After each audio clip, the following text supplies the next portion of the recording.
বাংলাদেশ আরো নতুন হচ্ছে, তবে কিভাবে? চীনের টাকায়। দেশে আরো চীনা পুঁজির লক্ষ্য ইউনূস সরকারের।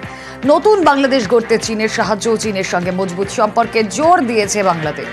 সাংবাদিক বৈঠকে চীনের গুণগান বাংলাদেশের।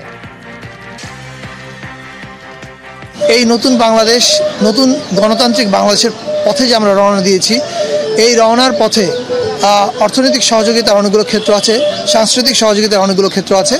সেই ক্ষেত্রগুলো আমরা অনেকগুলোই চিহ্নিত করেছি। আমরা কাজ করছি একসঙ্গে, এবং আমাদের ফরেন মিনিস্ট্রিও চাইনিজ ফরেন মিনিস্ট্রির সঙ্গে কাজ করছেন, আমাদের কালচার মিনিস্ট্রি চাইনিজ এমবাসির সঙ্গে কাজ করছে। আপনারা নিশ্চিত থাকতে পারেন যে সামনে এই সহযোগিতা আরও বাড়বে। খুব স্বাভাবিক, অন্যের জোরে এত লম্পঝম্প বাংলাদেশে। এবার তুরস্কের থেকে অস্ত্র কেনার ভাবনা নিচ্ছে তারা। বাংলাদেশকে অস্ত্র বিক্রি করতে চায় তুরস্ক, দাবি বাংলাদেশের বাণিজ্য উপদেষ্টা। আর তুরস্কের বাণিজ্য মন্ত্রীর সঙ্গে বৈঠকের পর এমনই দাবি।